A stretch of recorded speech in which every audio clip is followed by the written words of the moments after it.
Bismillahirrahmanirrahim. Assalamualaikum warahmatullahi wabarakatuh. Alhamdulillahirabbil alamin. Wal 'aqibatu lil muttaqin wa la 'udwana illa 'alal zalimin. Asyhadu an la ilaha illallah wahdahu la syarikalah wa asyhadu anna Muhammadan abduhu wa rasuluh. Allahumma salli wa sallim wa barik ala sayyidina Muhammad wa ala alihi wa sahbihi wa man sara ala nahjihi wastanna bisunnatihi wahtada bihadihi ila yaumiddin. Amma ba'du. Qala al-musannifu rahimahullahu ta'ala wa nafa'ana Allahu bihi wa bi'ulumihi fid darain amin. Berkata Imam Al-Allamah Syekh Abdul Qadir Al-Jilani, semoga Allah Ta'ala merahmatinya dan kita mendapat manfaat serta barakah ilmunya di dunia dan di akhirat. Wahai gulam, apakah engkau tidak malu? Tangisi dirimu kerana engkau telah diharamkan dari mendapat jalan yang lurus dan taufik. Engkau tidak malu kepada Tuhanmu. Hari ini engkau menjadi orang yang taat, nanti besok engkau menjadi orang yang membuat maksiat. Hari ini engkau menjadi orang yang mukhlis, yang ikhlas. Besok pula engkau berubah menjadi orang yang musyrik. Cuba lihat apa kata Nabi SAW. Man istawa yawmah fahuwa maghbun.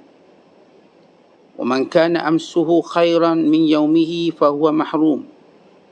Siapa yang 2 harinya sama sahaja, maka dia rugi. Hari ini dan esok. Dan siapa yang semalamnya lebih baik daripada hari sekarangnya, maka dia diharamkan. Wahai gulam, dengan dirimu, yakni bergantung pada dirimu, tiada akan berlaku apa pun. Tetapi semua itu mesti berlaku dengan adanya engkau. Kalau begitu, hendaklah engkau berusaha dengan sungguh-sungguh. Kelak, perbantuan akan datang dari Tuhanmu Azza wa Jalla. Gerakkan dirimu dalam lautan ini yang mana engkau diumbang-ambingkan oleh ombak-ombaknya, yang akan membantingmu sebentar ke atas dan sebentar lagi ke bawah. Akhirnya engkau didamparkannya juga ke pantai. Engkau mesti memulakan doa atau seruan. Nanti datang pengkabulan daripada Tuhan. Engkau mesti terus berusaha, kelak taufik akan datang daripadanya. Tinggalkan yang salah, nanti dia akan selamatkanmu. Bersikap benarlah dalam permohonanmu kepada Allah. Bukankah dia telah menunjukimu pintu pendekatan kepadanya? Sedang rahmatnya menjurus kepadamu. Begitu pula dengan kelembutannya, kemurhatiannya dan kecintaannya. Semua itu sangat-sangat rindu kepadamu. Demikianlah memuncak permohonan orang-orang sufi. Muslimin dan muslimat yang dirahmati Allah sekalian, antara nasihat, wasiat, pesanan, ingatan Syekh Abdul Qadir Jilani ialah supaya kita rasa malu. Malu timbul kerana adanya iman dalam hati kita. Malu kerana nikmat Allah Ta'ala yang diberikan kepada kita tidak putus-putus, sedangkan kita masih melakukan maksiat. Malu kerana kita melakukan perkara yang tidak wajar, yang menyalahi fitrah kita, yang menyalahi kebiasaan kita. Malu kerana kita melanggar perintah Allah yang menciptakan kita dan yang memberikan kepada kita segala kemudahan di dunia ini. Maka ini sifat malu.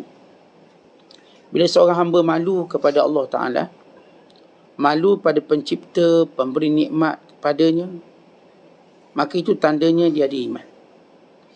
Daripada malulah datang sifat tangisan. Kalau menangis bukan datang daripada malu, maka menangis itu tidak boleh mengubah apa-apa. Menangis yang datang kerana malu, bila kita kaitkan hubungan kita dengan Allah SWT, maka inilah yang akan melakukan perubahan yang drastik kepada kita. Kadang-kadang kita menangis kerana takut. Kadang-kala kita menangis kerana gembira. Kadang-kala kita menangis kerana bimbang. Kadang-kala kita menangis kerana sakit. Kadang-kala kita menangis kerana malu. Dalam banyak tangisan ini, tangisan malu ini lebih tinggi. Kenapa? Kerana kita tahu mana kita nak letak muka ni dengan perbuatan kita ni.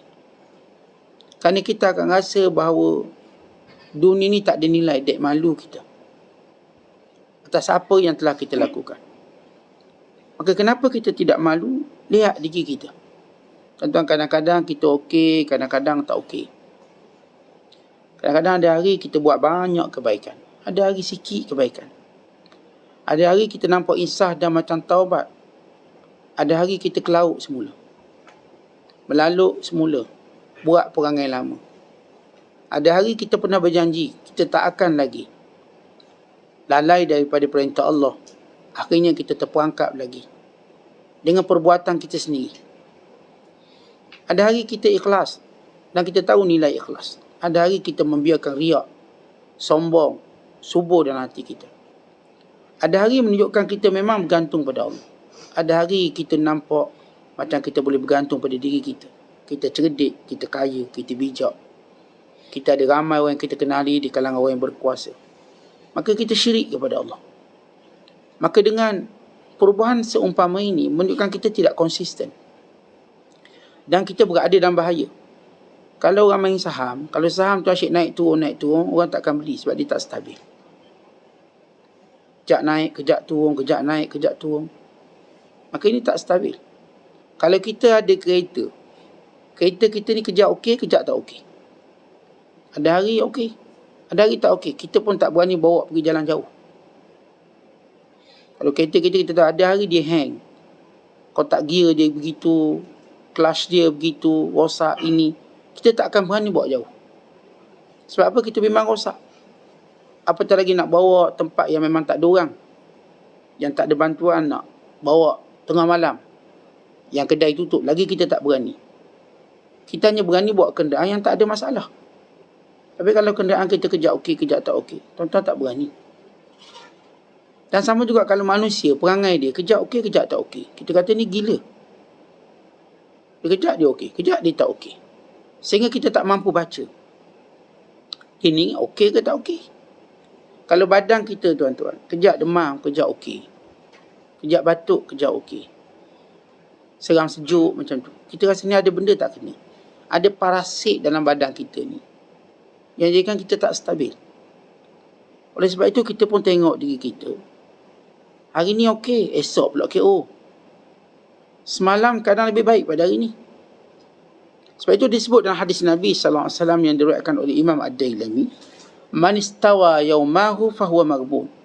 Siapa yang dua harinya sama, semalam dan hari ni sama, maka dia rugi. Dia rugi. Wa man kana amsuhu, tapi siapa yang semalamnya khairan min yaumihi, lebih baik daripada hari ini, fahuwa mahrum, maka orang ni lagi teruk. Mahrum, diharamkan. Tuan-tuan, kita sentiasa akan muhasabah 2 hari. Adapun hari ketiga kita tak tahu kita ada atau tidak. Kita akan muhasabah semalam dan hari ini. Esok, wallahu a'lam. Kerana Allah kata, wa ma tadri nafsum maza taksibu ghada. Tak ada orang pun tahu apa berlaku esok hari. Saya tak tahu, tuan-tuan pun tak tahu. Ya, esok hari Khamis. Tapi apakah ia Khamis untuk kita ataupun tidak, kita tak tahu. Ya, esok hari ni sekian-sekian. Tapi kita tak tahu bahagian kita atau tidak. Tapi yang memang kita dah pasti, semalam dah hari ni. Hari ni, hari kita berada sekarang. Sama ada kita sempat tak sempat sampailah terbenam matahari, wallahu alam. Tapi hari ni kita dah dapat sebahagian. Maka kita pun muhasabah. Semalam kita lebih okey ke atau hari ni? Ustaz mana tahu lagi, Ustaz belum sampai terbenam. Tak, dia sudah ada indikator niat. Ada niat tak nak buat baik. Ada niat, sebab orang yang nak buat baik, Allah jadikan dia sentiasa ada niat. Supaya dia dapat merancang, supaya dia dapat berlomba dengan masa. Sebab orang yang baik ni dia akan berlomba dengan masa. Bukan dia akan berlomba dengan malaikat. Dia bukan berlomba dengan orang bawah. Dia berlomba dengan orang lebih hebat. Tentang kita, bukankah kalau kita main dengan orang lebih hebat, kita rasa kita hebat, kita rasa kita mulia walaupun kita tak sehebat mereka. Tuan-tuan buat pasukan bola lawan dengan Manchester City atau Manchester United, seronok tak? Biarlah kena 40-0 tak apa, tapi kita lawan tim besar. Sebab itu dalam Islam kita suruh bersaing dengan makhluk Allah yang hebat. Kita bersaing dengan malaikat. Tentu kita nak jadi macam Nabi. Walaupun kita bukan Nabi, nak jadi macam baginda. Sebab Allah Ta'ala sebut dalam Quran supaya kita contohi Nabi. Bila Allah menyatakan, laqad kana lakum fi rasulillahi uswatun hasanah. Rasulullah itu contoh terbaik kamu. Liman kana yarjullaha wal yawmal akhir. Orang yang inginkan Allah dan hari akhirat. Ini yang Rasul. Maka kita nak bersaing. Jadi, kita pun muhasabah tentang semalam dan hari ini. Yang saya katakan, kalau kita memang ada niat-niat baik hari ini, berarti insya-Allah lebih baik pada semalam.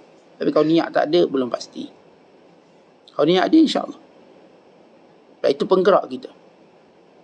Perancang paling hebat ialah niat yang baik. Perancang paling hebat ialah niat yang baik.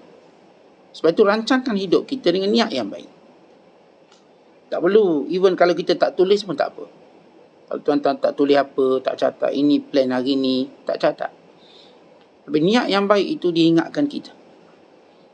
Dia kuatkan kita, dia motivasikan kita. Dia seumpama Allah hamparkan kita segala kemudahan. Kalau tak ada je niat. Niat hari ni saya nak sedekah, datang rezeki banyak hari ni. Untuk sedekah. Niat hari ni saya nak buat baik banyak, maka datang peluang-peluang masa-masa lapang yang banyak. Allah hamparkan kemudahan berdasarkan niat kita. Niat kita okey, insya-Allah. Saya katakan lebih baik daripada perancangan yang kita tulis dan kita catat. Niat tu perlu ada. Kerana itu orang beriman, hidupnya dengan niat. Hidupnya dengan niat. Dan mulianya dengan niat. Dan tinggi darjat seseorang kerana niat ni. Tinggi darjat kita dengan niat. Walau kita mungkin tak sampai, tapi niat kita tu akan menyampaikan. Kalau itu orang yang menyintai orang baik, orang soleh, dia niat dia menyintai, maka dia akan bersama mereka. Baik, kita pun tengok. Tuan-tuan semalam, okey ke hari ni okey? Sama Ustaz. Kalau sama maghbun, rugi. Ialah tak ada improvement, tak ada, kita katakan tak ada nampak kemajuan, maka ini orang rugi. Semalam hari ni sama. Tapi kalau sekiranya semalam lebih baik pada hari ni, mahrum. Ini lagi teruk, haram. Mahrum maknanya tak mendapat rahmat Allah. Kalau semalam lebih baik pada hari ini, ini musibah. Sebab itu apa yang berlaku disebabkan dosa-dosa kita. Kita tidak mampu buat lebih baik, ini semua kerana dosa-dosa kita. Dan kerana kita memandang rendah dosa kita. Sebab itu kita ni berubah-ubah. Orang yang memandang rendah akan dosa, tidak memandang tinggi akan taat pada Allah, maka dia akan berubah-ubah. Hari ni dia okey, esok dia tak okey. Antara kegagalan kita memahami satu kelebihan yang punya kelebihan. Dan kekurangan yang punya kekurangan. Kadang-kadang tuan-tuan kita tahu kelebihan majlis ilmu. Ini majlis para Nabi.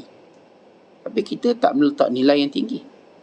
Kita tak rasa bertuah bila berada bersama dalam majlis ilmu, tak rasa. Kita rasa lebih bertuah lagi berada dengan apa yang kita sukai. Rasa lebih bertuah. Kerana itu kita diharamkan mendapat kelebihan itu. Mungkin setengah orang dia lebih suka hal-hal peribadi dia lebih suka. Hal-hal bersifat kekeluargaannya lebih daripada hal-hal agama dia. Maka akhirnya diharamkan mendapat kebaikan.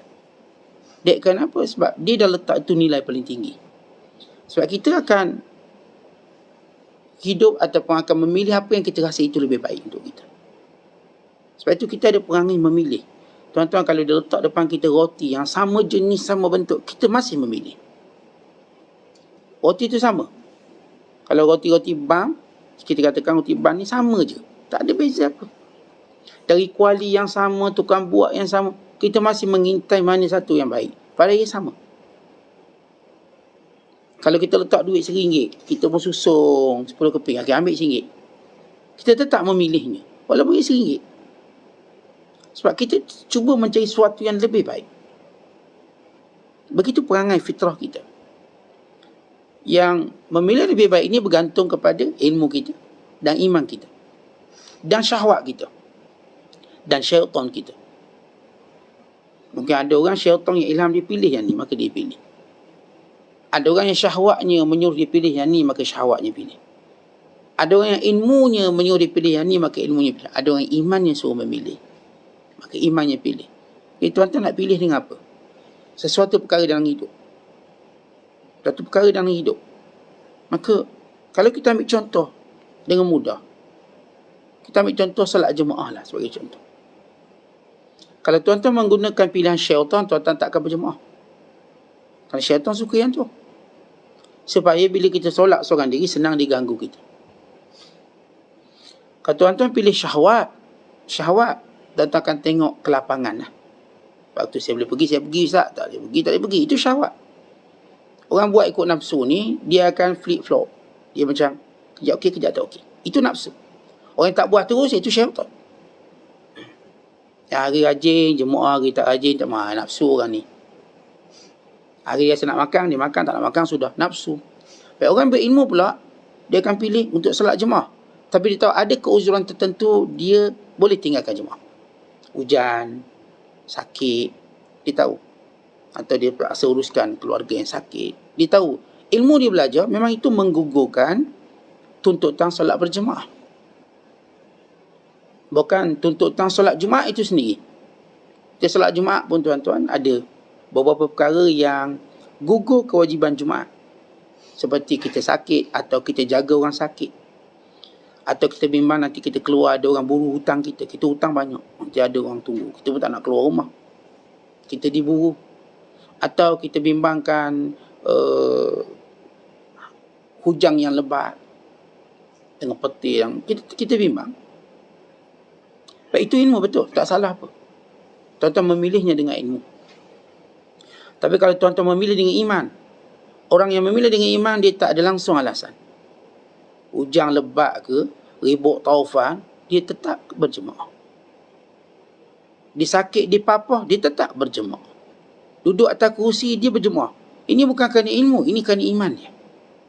Ilmu telah menggugurkan. Sebab itu bila ada seorang sahabat Rasulullah yang kakinya tempang, Amru bin Al-Jamuh, kakinya tempang dan dia pun dah tua. Anak-anak dia kata, jangan ayah dah tua, ayah tak payah pergi perang. Ayah pun tempang kaki. Ayah kata, tidak, aku nak masuk syurga dengan tempangku ni. Kamu jangan halang aku nak mati syahid. Maka anak-anak mengadu pada Nabi SAW, ya Rasulullah, ayah kami nak pergi perang. Umur dah 60 lebih. Dengan tempang, dengan tua. Lalu kata Rasul, biarkan dia nak masuk syurga. Tetapi orang ni memilih dengan iman. Akhirnya dia berperang. Dalam perang Uhud, dia gugur syahid. Dia gugur syahid. Dia dah kata, aku nak masuk syurga dengan tempangku ini. Maksudnya, aku tak ada alasan apa aku nak dapat syurga. Jadi tuan-tuan, bila kita tengok dalam kehidupan, tuan-tuan pilih sesuatu dengan cara apa? Saya kata, depan kita ada syaitan yang akan terus ilhamkan kita untuk kita memilih. Mengikut acuan dia. Sebab apa? Sebab senang dia goda. Oh, awak solat seorang ni, senang saya goda. Maka cepat je lupa rakaat. Cepat je menerawang kita. Sebab kita tak dengar apa-apa. Tapi ada imam, paling kurang kita dengar imam baca Fatihah, imam baca surah. Paling kurang kita dengar imam bertakbir Allah Akbar, Allah Akbar. Tersentak juga kita bergerak. Paling kurang kita dengar imam yang kita katakan, yang menjaga guide kita punya rakaat solat. Atau tuan-tuan pilih dengan nafsu. Kalau nak tahu benda tu nafsu, macam saya katakan, kita kejap okey, kejap tak okey. Rajin pergi kuliah, hari tak rajin tak nak kuliah. Itu nafsu.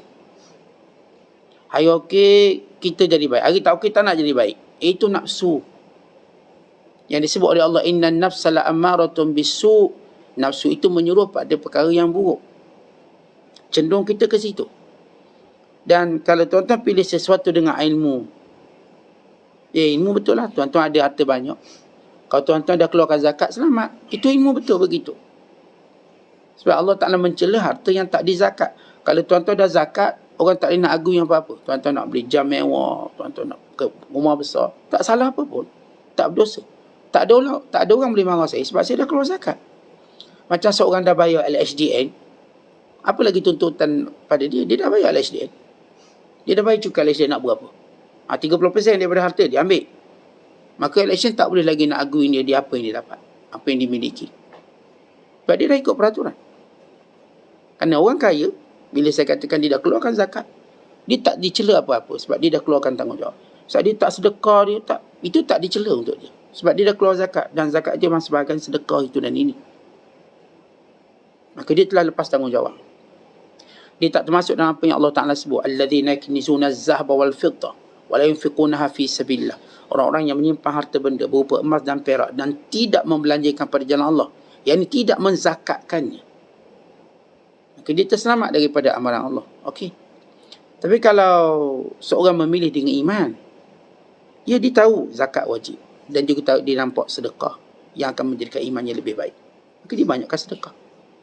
Orang ni iman dia sentiasa naik, tak turun. Orang ni lah yang harinya tidak akan sama, dia menjadi lebih baik. Kerana bila kita memilih sesuatu dengan iman, kita akan jadi lebih baik. Jadi tuan-tuan perhatikan apa yang kita pilih. Dengan apa yang kita pilih. Kalau saya katakan, kalau saya letak duit RM10 sama atau RM1 sama, tuan-tuan pilih. Tuan-tuan akan pilih walau sama. Tapi yang mendorong kita memilih perlu kita tengok. Kalau yang mendorong kita memilih itu hawa nafsu, hati-hati. Sebab hawa nafsu akan bawa pada syaitan. Kalau yang mendorong kita memilih itu ilmu, tahuilah kita tak akan bertambah iman. Ilmu kita cuma menyelamatkan iman, tapi tidak menjadikan iman kita indah. Ya, saya cuma solat fardu 5 waktu, berpuasa sebulan Ramadan. Itu ilmu. Saya tak ditanya tentang apa-apa. Kalau saya tak nak solat sunat, ikut suka saya lah. Badui itu datang jumpa Nabi SAW. Ya Rasulullah, yang wajib pada aku apa? Semayang. Nabi kata 5 waktu. Aku tak akan tambah dan aku tak akan kurang. Ya Rasulullah, yang puasa wajib bagi aku apa? Ramadan. Aku tak akan tambah, aku tak akan kurang. Ya, ilmu itu betul. Kalau seorang nak solat 5 waktu, dia tak nak solat sunat, dia tak dicela apa-apa. Kalau dia cuma nak puasa Ramadan, dia tak nak puasa lain pada tu, dia tak dicela apa-apa. Dia dah baik. Kalau dia cuma keluarkan zakat, dia tak nak sedekah apa-apa, dia sudah okey. Dia dah ada bahagian diberikan. Tetapi ilmu menjadikan kita cuma konsisten, atau menjadikan kita selamat, tapi tak nampak kita cantik. Tak nampak lawa, dan kita belum layak menjadi kekasih Allah. Kan disebut dalam hadis kursi, kekasih Allah itu yang sibuk buat kesunat sesudah fardunya. Sebab apa? Kan orang ni tuan-tuan, dia memilih sesuatu dengan iman dia. Apa je yang boleh tambah iman, dia ambil. Maka orang ni yang sentiasa sibuk dengan kebaikan. Jadi bila Syekh menyebut, kita yang kenapa kita kejap begitu, kejap begini, seolah kita ni tak malu dengan Allah.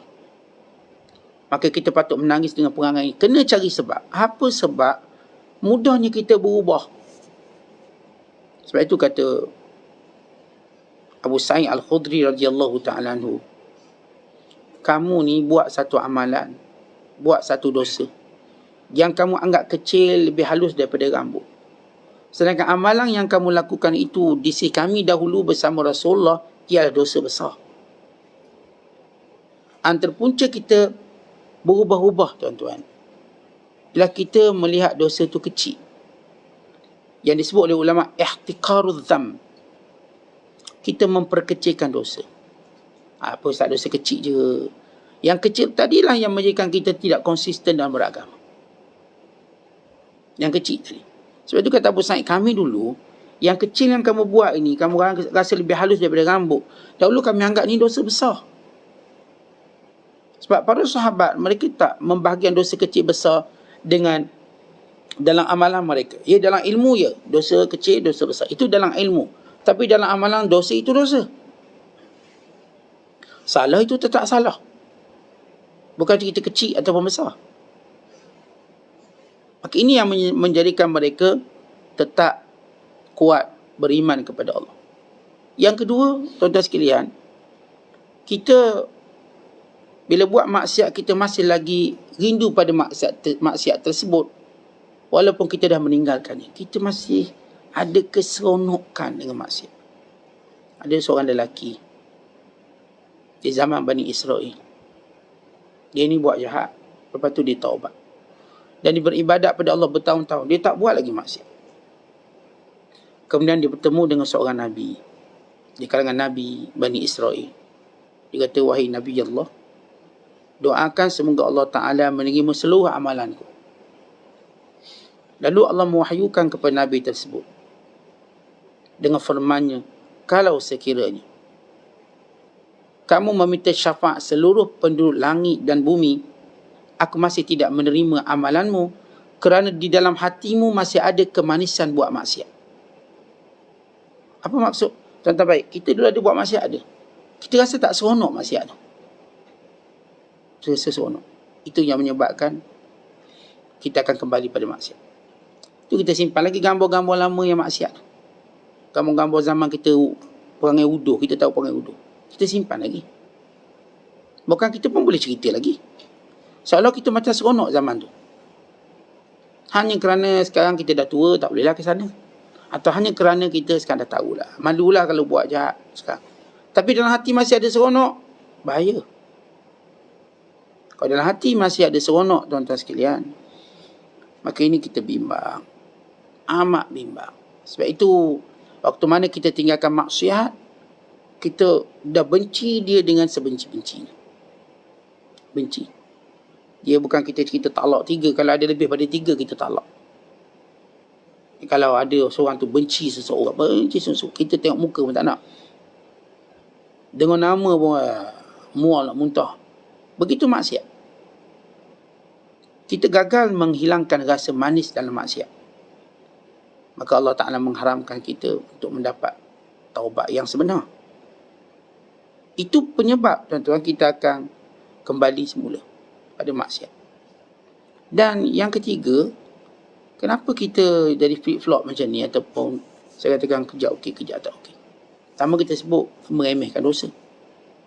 Yang kedua, masih ada manis buat dosa. Dan yang ketiga ialah kita masih ulang dosa.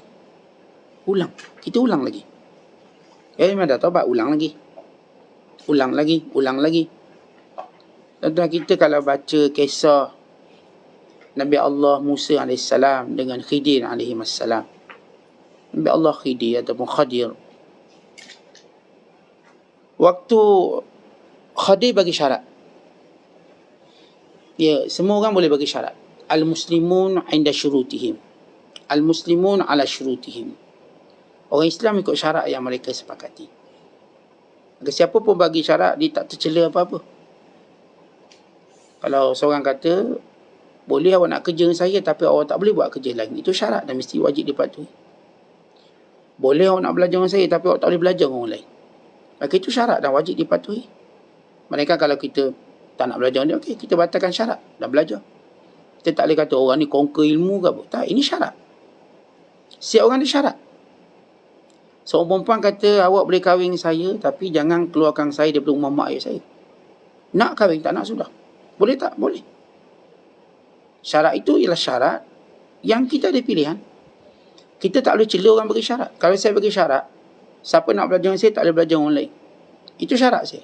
Kalau saya bagi syarat, maka seorang tu perlu mematuhi syarat. Kalau dia tidak mematuhi syarat, dia keluar daripada perjanjian ini. Semua orang ada kontrak. Sebab kontrak itu ada sebab. Dan masa yang sama, dia taklah suruh, dia taklah menghalang orang untuk membatalkan syarat. Cuma awak batalkan syarat, awak tak dapat benda tu. Itu je. Tak ada orang boleh dicela bila dia tak syarat. Saya kata seorang suami, dia bagi syarat. Awak nak kahwin saya, boleh dengan syarat. Awak kena jaga mak ayah saya. Sebab saya anak tunggal, jaga mak ayah saya yang tua. Nak kahwin saya, berarti awak kena jaga mak ayah saya. Kalau tak bolehlah saya bekerja, tak payah kahwin. Saya kahwin orang lain. Setiap orang boleh tak syarat.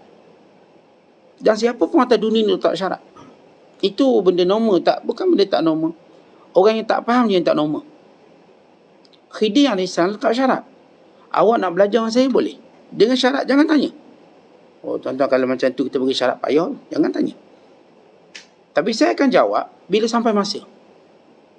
Tak nak murid mana boleh sabar, tak boleh sabar. Dan Khidir pun tahu itu kelemahan orang yang bernama murid. Dia tak sabar. Dia tak sesabar gurunya. Kalau dia boleh sesabar gurunya, maka dia akan menjadi guru. Sebab itu dia punya sifir. Tuan-tuan tengok orang yang lebih bersabar dengan orang yang ajar dia, dia akan mengatasi orang tu. Dia akan mengatasi orang tu. Bukan sekadar dia akan jadi orang tu, dia akan mengatasi orang tu. Tapi kalau kita tak sabar, kita tak ke mana. Khidir kata 3 syarat. Khidir kata syaratnya jangan tanya. Musa kata baik, aku tak nak tanya. Maka dia lalui satu peristiwa pertama. Bocorkan, rosakkan perahu. Maka Musa AS bertanya, kenapa buat macam ni? Kata Khidir, aku kata jangan tanya. Kemudian lalu kat pantai, jumpa seorang budak, dibunuhnya. Ni lagi mungkar daripada tadi.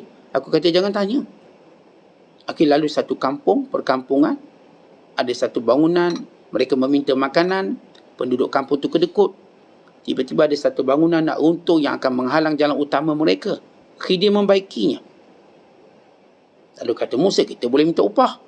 Kata Khidir, aku dah kata jangan komen apa-apa. Bukan sekadar tanya, no comment. Kalau aku up status, jangan komen. Like je. Jangan komen. Like. Seolah-olah begitu. Kalau zaman sekarang.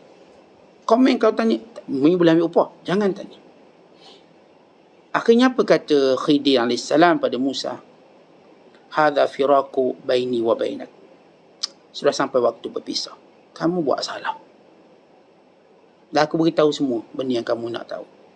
Tuan-tuan kata Hasan Basri, kalau Musa dibuat salah 3 kali, lalu Khidir kata kita berpisah sekarang.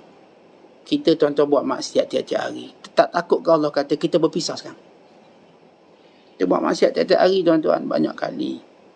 Takkah kita takut kalau Allah berkata hadza firaku baini wa bainak. Hari ini aku sudah berpisah dengan kamu. Aku tak peduli kamu. Aku tak nak lagi rahmati kamu.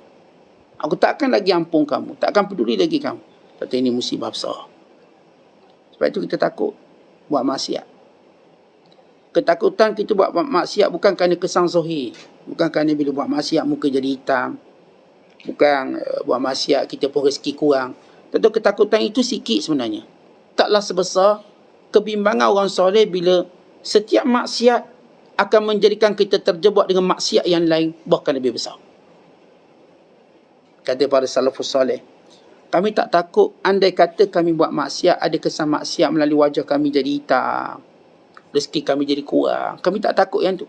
Kami takut maksiat yang kami buat akan tarik kami buat maksiat yang lebih besar. Sehingga kami tak boleh keluar lagi.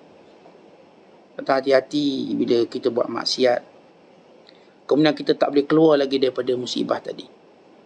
Sebab itu kata ulama, musibah pada maksiat itu bukan pada perbuatan maksiat. Tetapi kerana kita tak mampu lagi keluar daripada maksiat. Tentu kalau kita tengoklah. Saya baca, saya pun dengar dan tengok banyak dokumentari tentang bagaimana gejala-gejala kerosakan akhlak di kalangan muda-mudi, di kalangan manusia. Yang kita sebut terjebak. Bila seorang tu terjebak dengan satu noda, dengan satu kesalahan, dia tak boleh keluar. Seorang jadi pelacur. Dia tak boleh keluar dari lembah tu. Walaupun dia berkali-kali nak taubat, tak boleh. Maka itu musibah paling besar. Seorang ambil dadah. Dia nak keluar dari dadah, tak boleh. Akhirnya musibah itu berganda-ganda jadi lebih besar. Sebab itu hati-hati dengan maksiat. Bila kita buat, kita bimbang, kita tak mampu lagi keluar daripada maksiat tadi.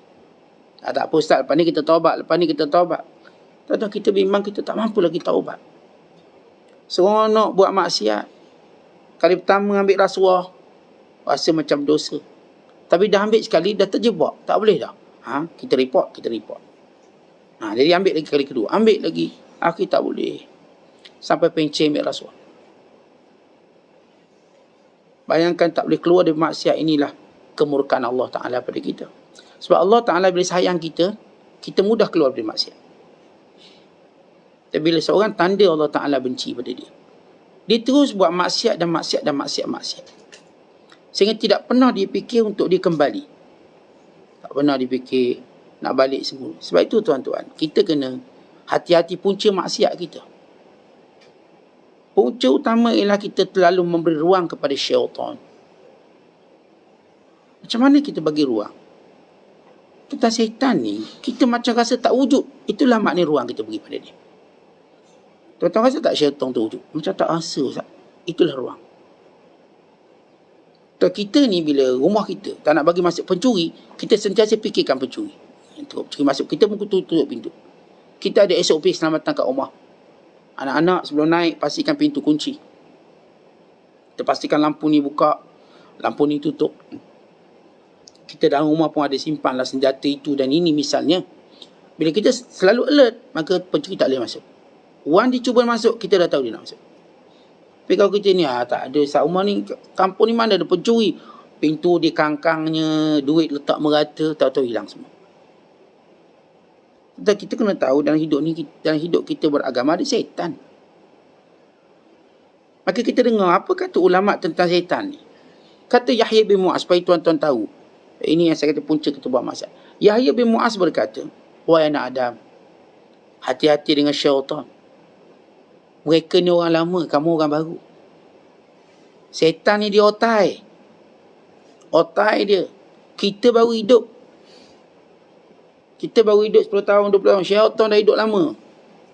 Sebelum Adam ada. Ini iblis. Sebelum Adam ada. Mereka otai, tuan-tuan. Otai. Bahaya otai. Kita orang baru. Mentah. Wa huwa faghirun wa anta mashghul. Dia sentiasa lapang. Kamu sentiasa sibuk. Syaitan ni dia banyak masa, tuan-tuan. Banyak masa untuk apa? Untuk hentam kita. Kita pula sibuk benda tu, sibuk benda ni. Wahimatu wahidah. Dan matlamat dia cuma satu. Membinasakan kamu. Biar kamu jangan masuk surga. Biar kamu ikut dia masuk neraka. Wa anta ma'a himamin kasirah. Kita ni matlamat banyak. Nak besarkan anak. Nak jaga bini lagi. Nak jaga suami lagi. Atuk lagi. Nenek lagi. Ni majikan lagi. Projek kita ni lagi. Banyak sibuk dalam kepala. Dengan kuliah pun jalan kepala ni. Lepas ni nak pergi buat kerja tu. Buat kerja ni. Tengah semayang pun. Allahu Akbar. Allah nak goreng jemput-jemput lepas ni untuk sarapan anak. Allahu Akbar nak buat air kopi suami. Suami bersama Allahu Akbar. Kedai mamak dah buka ke belum ni. Gini otak kita ni macam-macam kita nak buat. Syaitan satu benda je dia fikir nak buat. Nak hancurkan kita. Satu je. Bayangkan syaitan cuma ada satu matlamat dalam hidup ni.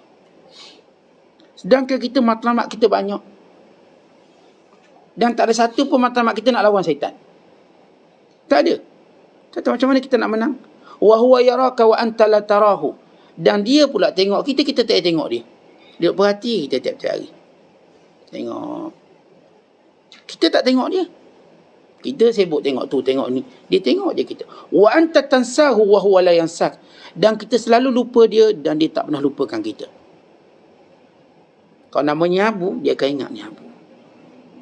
Dia akan ikut je Abu ni sampailah binasa. Tuan-tuan, kita sentiasa lupa ada syaitan. Kita lupa kita menuntut ilmu ni pun ada syaitan. Kita lupa. Kalau kita tak benteng diri kita. Kita bila solat ada syaitan. Lalu kita tak benteng diri kita. Lalu syaitan mengambil sebahagian besar solat kita. Kita tuan-tuan waktu buat kebaikan ada syaitan yang merosakkan niat kita.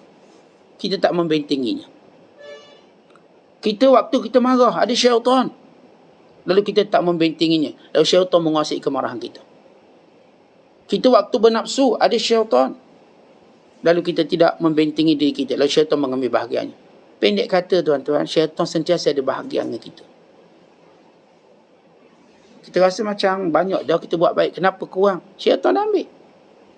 Syaitan dah binasakan. Umpama tuan-tuan masukkan air dalam baldi, syaitan bocorkan. Sampai bila nak penuh?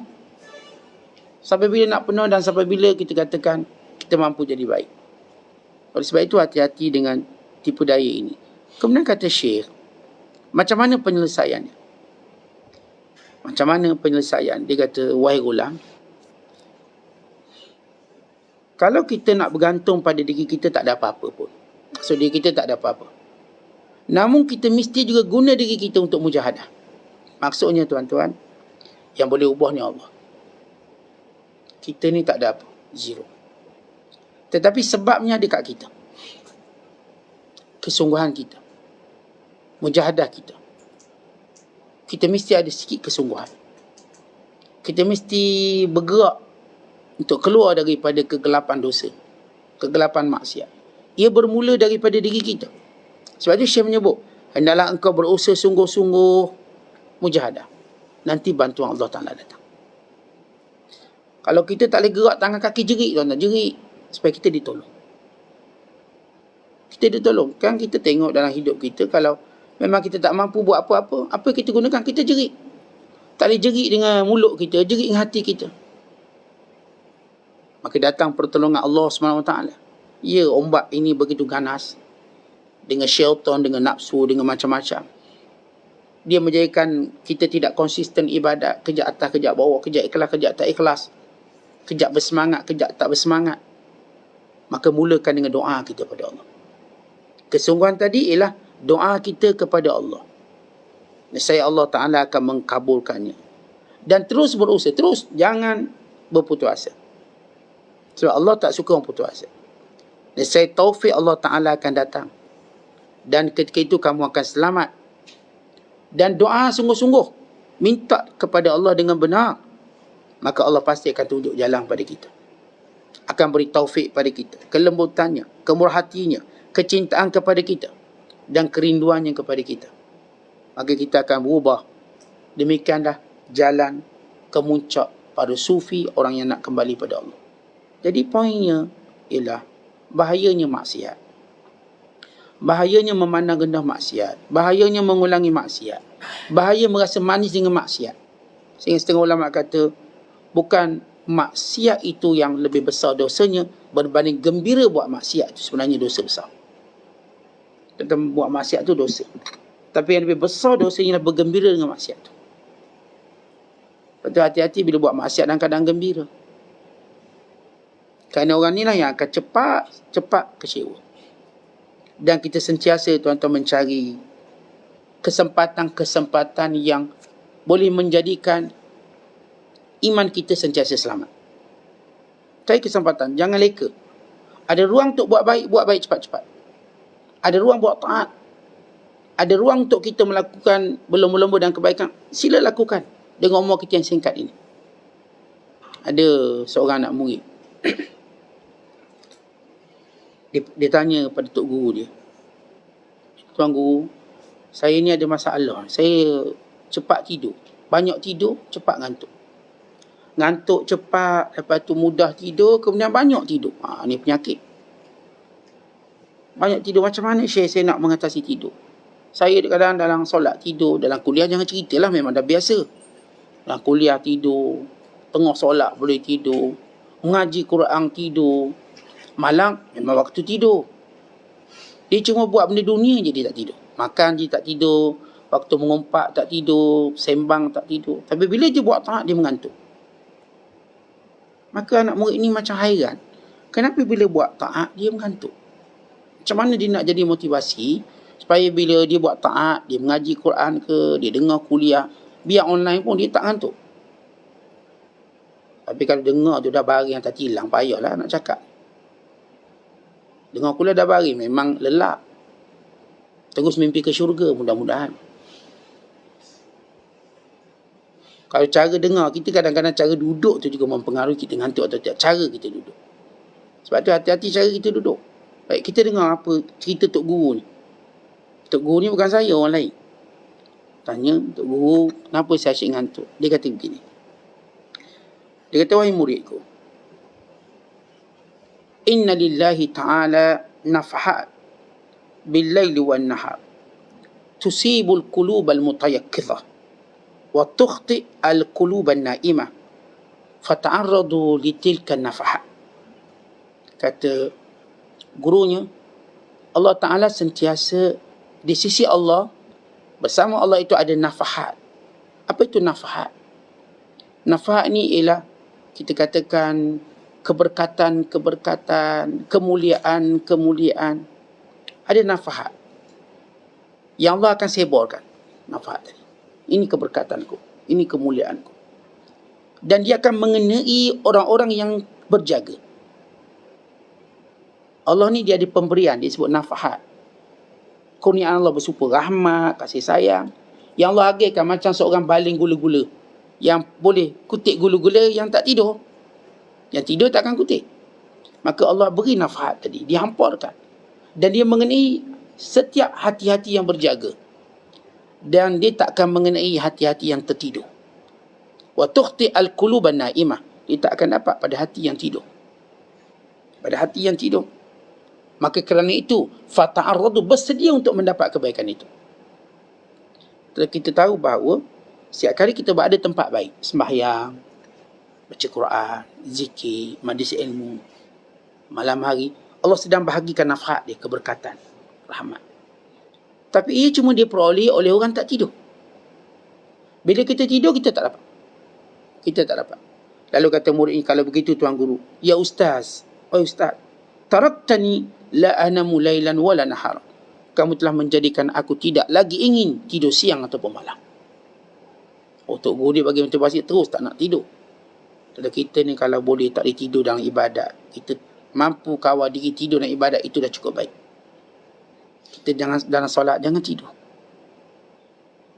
Jangan tidur. Habis tertidur, Ustaz. Ialah tertidur tu nampak bahasa sopan. Namun, setiap benda pasti ada kecuaian kita. Kalau disebut ter ni, dia bermula pada kita buka ruang kecuaian. Saya, Ustaz, kalau dengar khutbah tertidur. Kalau baca Quran, saya baru buka Quran, Ustaz, dah nguap. Ya, syaitan memang menguap itu daripada syaitan. At-tatha'ubu minas syaitan. Sebab itu kita kena fikir macam mana nak kurangkan menguap. Sebab menguap ni syaitan dan Allah tak suka. Innallaha yakrau tatha'uba. Allah benci pada menguap. Allah benci. Wa yuhibbul utas. Allah suka orang berisik. Allah suka orang berisik. Sebab dia akan memuji Allah. Alhamdulillah. Allah. Dia akan sebut apa ni. Yarhamukallah yahdina wa yahdikumullah. Menguap ni Allah tak suka. Ia lambang malas. Tapi kita katakan Ustaz Nawab, macam mana tenguap? Apa pun dia bermula daripada kecuaian kita. Kalau tuan kata tuan-tuan terngantuk lah, terlanggar lah, terlupa lah. Apa pun tercuai bermula daripada kita. Yang terlupa sebab dia tak tulis, dia tak catat, dia tak ingatkan orang lain supaya ingatkan dia. Maka dia pun terlupa. Sebab saya tak terbangun. Baik, walaupun kamu kata tak terbangun, tapi kecuaian bermula pada awak. Sebab saya tak terbangun subuh, tak terkejut saat bangun-bangun ke 8. Tak sengaja, betul. Tapi mesti ada sebab kecuaian daripada mula. Cuai kat mana? Mungkin kamu dah bangun, kamu tidur balik. Ibu kita terkejut dah 4:30 atau 5. Sikit lagi subuh kan pukul 6. Tidur sekejap setengah jam. Tapi tidur macam setengah jam, tapi dia tarik selimut tu macam nak tidur sampai subuh esok lagi. Nak tidur sampai pukul 8, pukul 9. Dia buka lagi aircon pula. Ini bukan setengah jam. Nabi SAW, bila baginda tidur, dan baginda bimbangkan subuh, Nabi lewatkan sebab tertentu.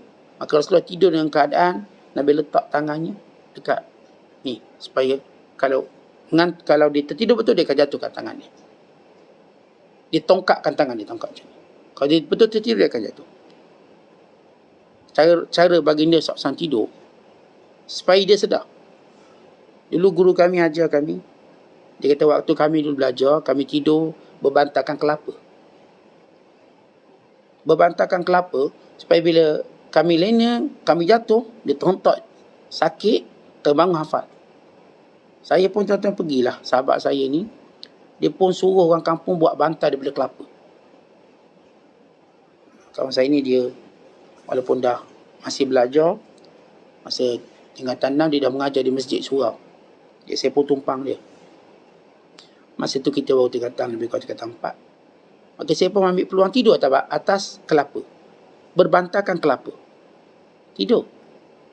Betul, kita tidur, kita boleh tidur, tapi kita tak lena macam kita nak tidur atas bantal biasa. Jadi kita bangun, kita menghafal. Bangun, kita buat benda-benda yang kita nak buat lah. Nak tahajud ke, nak bangun awal. Ya, tidur, itu cara orang yang tidak mau leka. Sebab itu orang menggunakan perkataan ter. Kamu kena baiki kecuaian yang bermula dari awal. Kalau saya terbabas, mesti kecuaian daripada awal. Sebab saya terlanggar, mesti kecuaian daripada awal. Sebab saya ni terlanjur, mesti kecuaian daripada awal. Perkataan itu cuma untuk kamu membentengi diri kamu daripada dicela oleh orang. Tapi ini jangan sampai kamu lupa mencela diri kamu. Kalau pun orang tak cela kita, tapi kita jangan lupa mencela diri kita. Sebab kalau tidak, kita akan terus ulang kesalahan yang sama. Kita lihat bagaimana Syekh Abdul Qadir menyebut penyelesaian. Banyakkan berdoa pada Allah, terus bermujahadah, insya-Allah. Dan kita dah sebut tadi, sentiasa dedahkan diri kita pada tempat-tempat yang Allah Ta'ala agih-agihkan keberkatannya. Allah agihkan rahmat dia. Duduk di tempat di mana rahmat Allah sedang ditebarkan. Insya-Allah kita akan mendapat banyak kebaikan dunia dan akhirat. Wallahu a'lam bishawab. Assalamualaikum warahmatullahi wabarakatuh.